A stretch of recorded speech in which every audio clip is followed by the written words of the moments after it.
अस्सलाम वालेकुम या अली अलैहिस्सलाम मदद। आज नहजुल बलागा का हुतबा नंबर 2।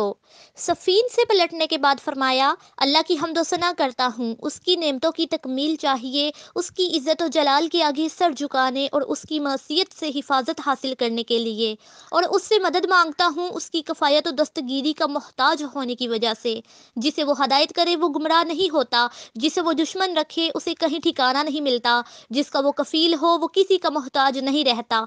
ये हम्द और तलब इमदाद वो है जिसका हर वज़न में आने वाली चीज़ से पल्ला बारी है और हर गंजे गिराह माया से बेहतर बरतर है। मैं गवाही देता हूँ कि अल्लाह के अलावा कोई मबूद नहीं जो यकता व ला शरीक है। ऐसी गवाही जिसका हलूस परखा जा चुका है और जिसका नचोड़ बगैर किसी शाइबे के दिल का अकीदा बन चुका है। ज़िंदगी भर हम उसी से वाबस्ता रहेंगे और उसी को पेश आने वाले खतरात के लिए ज़हीरा बनाकर रखेंगे।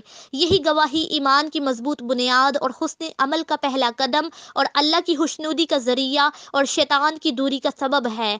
और ये भी गवाही देता हूँ कि मोहम्मद उसके अब्द और रसूल हैं, जिन्हें शोहरत याफ्ता दीन, मनकूल शुदा निशान, लिखी हुई किताब, ज़ूफ़ी शान नूर, चमकती हुई रोशनी और फैसला कुन अमर के साथ भेजा, ताकि शकूक व शुबहात का अजाला किया जाए और दलाइल के ज़ोर से हुज्जत तमाम की जाए, आयतों के ज़रिए डराया जाए और अकूबतों से खौफजदा किया जाए।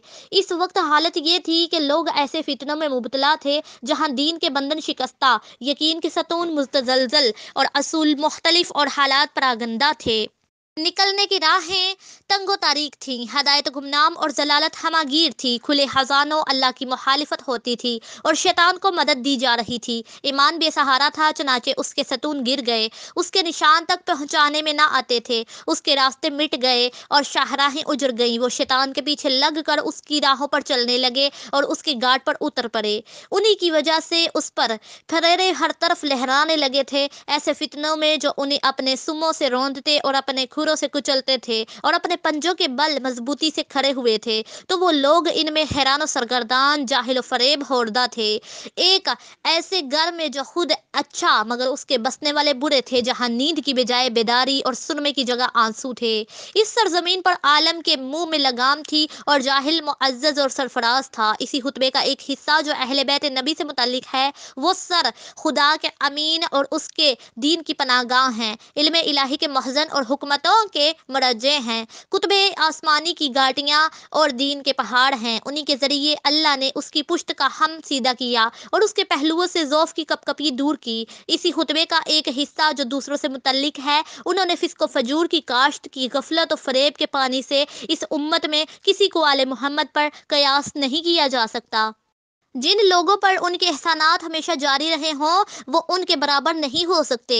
वो दीन के बुनियाद और यकीन के सतून हैं। आगे बढ़ जाने वाले को उनकी तरफ पलट कर आना है और पीछे रह जाने वाले को उनसे आकर मिलना है।